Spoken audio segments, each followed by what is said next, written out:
সবাইকে আরও একটিবার স্বাগত জানাই রে স্টাডি গ্যালাক্সি চ্যানেলে। আজকে আমরা আলোচনা করব 2025-এর গুরুত্বপূর্ণ কিছু হিস্ট্রি জেনারেল নলেজ নিয়ে। প্রথম প্রশ্ন হলো, চাচাই জলপ্রপাত কোথায় অবস্থিত? উত্তর হলো মধ্যপ্রদেশ। এবং কোন নদীর তীরে কোটা শহরটি অবস্থিত? উত্তর হলো চম্বল। শুল ই কুল নীতি কে প্রবর্তন করেন? উত্তর হলো আকবর। এবং আইন ই আকবরী গ্রন্থের লেখক কে? উত্তর হলো আবুল ফজল। পরের প্রশ্ন হলো, বুদ্ধচরিত গ্রন্থটির রচয়িতা কে?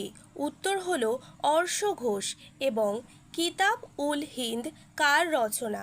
উত্তর হলো আল বিরুনি। পরের প্রশ্ন হলো, বাংলার কৌলিন্য প্রথা কে চালু করেন? উত্তর হলো বল্লাল সেন। এবং কোন মুঘল সম্রাট বাংলায় পর্তুগিজদের দমন করেন? উত্তর হলো শাহজাহান। পরের প্রশ্ন হলো, মালিক কাফুর কার সেনাপতি ছিলেন?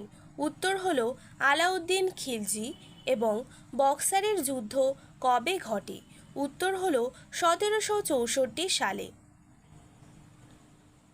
বাংলায় কবে তেভাগা আন্দোলন শুরু হয়? উত্তর হলো 1946 সালে। এবং গদর পার্টি প্রতিষ্ঠা করেছিলেন কে? উত্তর হলো লালা হরদয়াল। পরের প্রশ্ন হলো, রানী ঝাঁসি মেরিটাইম ন্যাশনাল পার্ক কবে স্থাপিত হয়? উত্তর হলো 1995 সালে। এবং আন্তর্জাতিক নৃত্য দিবস কোন তারিখে পালন করা হয়? উত্তর হলো 29শে এপ্রিল। তমলুকে জাতীয় সরকার গঠনের সর্বাধিনায়ক কে ছিলেন? উত্তর হলো সতীশচন্দ্র সামন্ত। এবং all India home rule League শুরু করেন অ্যানি বেসান্ত। আরাবল্লী পর্বতের সর্বোচ্চ শৃঙ্গ কোনটি? উত্তর হলো গুরু শিখর। এবং নুমালীগড় তৈল শোধনাগার কোন রাজ্যে অবস্থিত? উত্তর হলো অসম। বাহমনি রাজবংশের প্রতিষ্ঠাতা কে ছিলেন? উত্তর হলো আলাউদ্দিন হাসান বাহমান শাহ। এবং জাহাঙ্গীরের সৌধ কোথায় অবস্থিত? উত্তর হলো লাহোর। দেখা যাক পরবর্তী প্রশ্ন কি।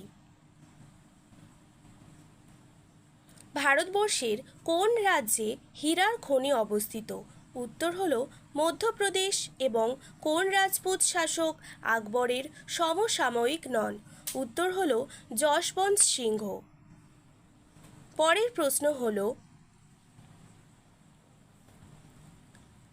নর্মদা নদীর উৎপত্তিস্থল কোথায়? উত্তর হলো অমরকণ্টক মালভূমি।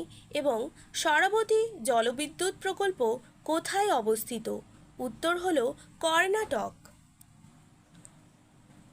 পরের প্রশ্ন হলো, উত্তর রেলপথের সদর দপ্তর কোথায় অবস্থিত? উত্তর হলো নতুন দিল্লি। এবং কেরলকে ভারতের উন্মাদ আশ্রম বলে অভিহিত করেন কে? উত্তর হলো বিবেকানন্দ।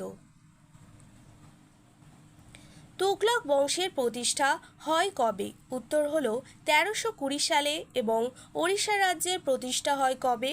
উত্তর হলো 1936 সালে। পরের প্রশ্ন হলো, 1916 খ্রিস্টাব্দে তিলক কোথায় হোম রুল লীগ প্রতিষ্ঠা করেন? উত্তর হলো পুনে।